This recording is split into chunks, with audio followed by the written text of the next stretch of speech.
Contrary to what some folks might be saying, Clair Obscur Expedition 33 isn't here to save turn-based combat, if only because turn-based combat didn't need saving.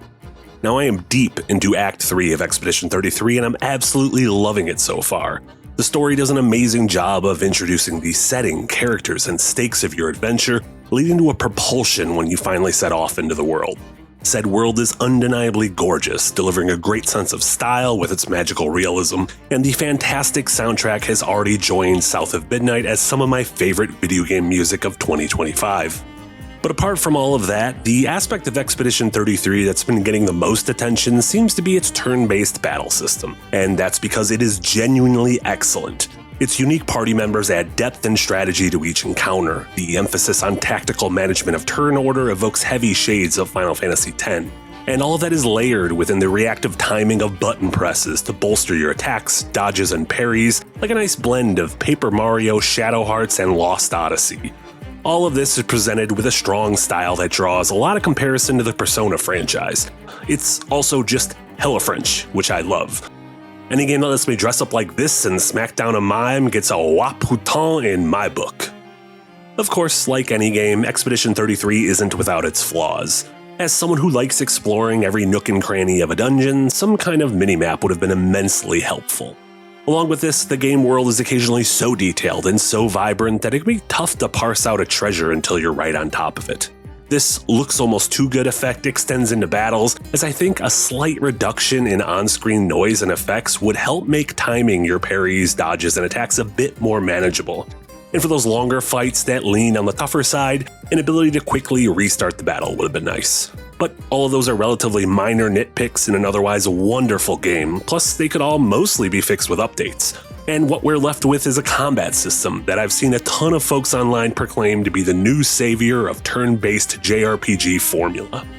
But for as great and energetic as Expedition 33's battles are, turn-based combat doesn't need saving because right now, today, it is thriving. And if you've somehow missed the excellent recent examples and evolutions of the formula, then you're probably just not looking hard enough, and that's okay. There are way too many games out there, and this is a genre that tends to soak up dozens, if not hundreds of hours. But if you've enjoyed your time in France, I am happy to say that there is so much more waiting where that came from. I was fortunate to grow up during a JRPG golden age of the SNES and PS1 era. Chrono Trigger, Earthbound, Super Mario RPG, and Final Fantasy got me into the genre, while Squaresoft's legendary run in the late 90s solidified me as a fan for life. Final Fantasy VII was a truly revolutionary game, vaulting the genre to new heights. That only grew with the massive success of Final Fantasy X, but as the 2000s pressed on and we entered the HD era of games, the pendulum began to swing. The big hits of the decade ended up being gritty crime dramas like GTA, competitive shooters like Call of Duty, and sprawling open-world games like Assassin's Creed. The genre obviously had growing pains throughout the HD generation. This stemmed from ballooning budgets, a reliance on in-house engines, chasing trends, and an aversion to taking risks. Even outside of RPGs, once popular Japanese franchises like Devil May Cry, Resident Evil, and Silent Hill hit creative ruts. But the exponential growth and complexity of games into the HD era hit RPGs especially hard, as they were often built on world-spanning journeys across dozens of unique locales. While they struggled on consoles, they continued to thrive on handhelds with more modest budgets and scope, like the PSP, Vita, DS, and 3DS. Though certainly not devoid of gems, the late aughts and early teens were a darker time for the genre. But those waters weren't rough forever. Teams acclimated, pendulums swung back, and audiences were hungry for those kinds of classic adventures once again. The seas calmed as we pressed on through the 2010s, and what we have now is an era that rivals those halcyon days of the 90s. And that's the thing that confuses me whenever I hear someone say that Expedition 33 is bringing back the lost art of the turn-based battle system. That might have made sense back in 2010, but it just seems silly to say it in 2025. Because unless you're solely focused on mainline Final Fantasy games, it feels like those kinds of battles are absolutely thriving across games of all shapes and sizes.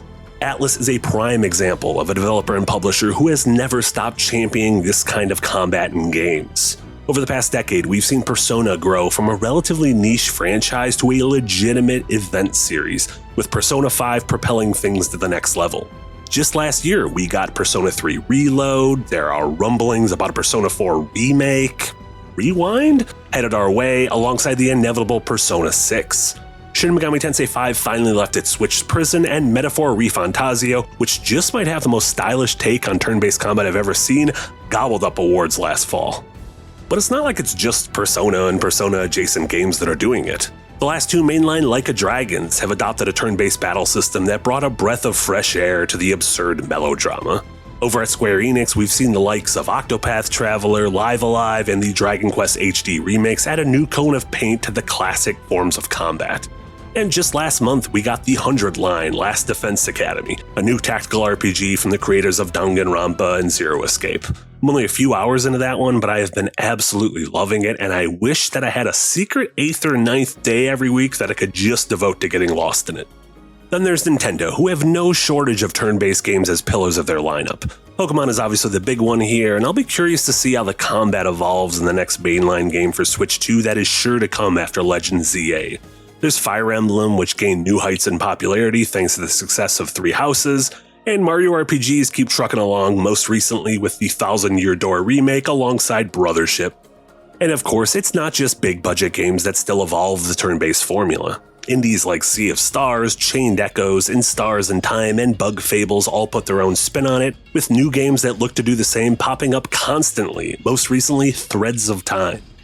The future is bright as hell for fans of turn-based combat. There's a good chance we see Persona 6 and Dragon Quest 12 this year. The Trails and Legends of Heroes saga keeps trucking along. A month doesn't go by without the return of a classic JRPG franchise including Lunar, Suikoden, Grandia, Saga Frontier, and Breath of Fire. Sure, in a perfect world, we'd be able to legally play Skies of Arcadia on modern hardware, but even that seems like more of a reality now than it did a decade ago. So yeah, that's why I'm not entirely sure where this whole Expedition 33 is saving the JRPG formula thing is coming from. I get that its presence at Xbox showcases, realistic visuals, and Hollywood cast all help present it to a segment of an audience that might otherwise ignore the more anime-style nature of many of the aforementioned games. And I don't want to undersell how great that is. I love seeing new folks discover a genre that I hold dearly, so the more the merrier. Get bent, gatekeepers. But you can't look at the list of games above and just ignore the critical and commercial acclaim that they've gotten over the past few years.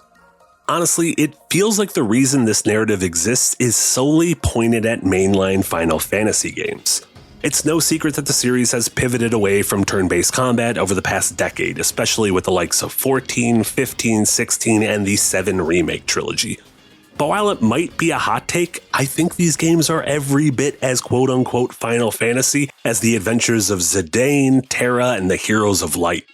For me, the series has always ebbed and flowed with the times, morphing from fantasy to sci-fi to more realistic settings.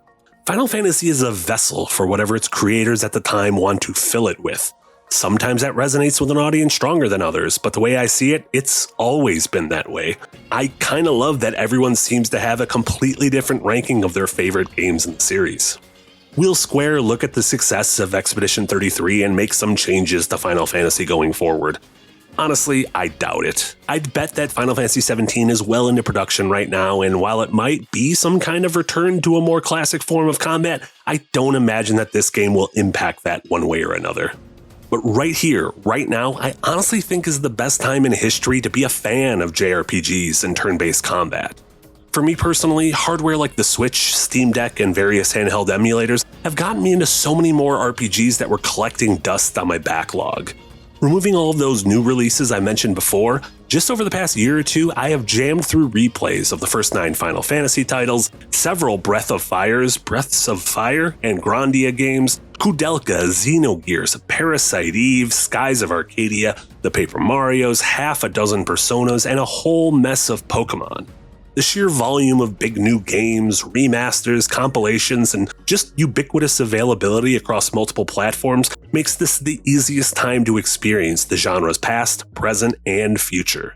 I don't want any of this to take away from how much I'm enjoying Clair Obscur Expedition 33, or how stoked I am to see its immediate critical and commercial success. It's the kind of game I love to play, and I hope it leads to more passionate folks making projects like this. It is a great game, which is way more important than being some kind of savior for a genre that didn't need saving.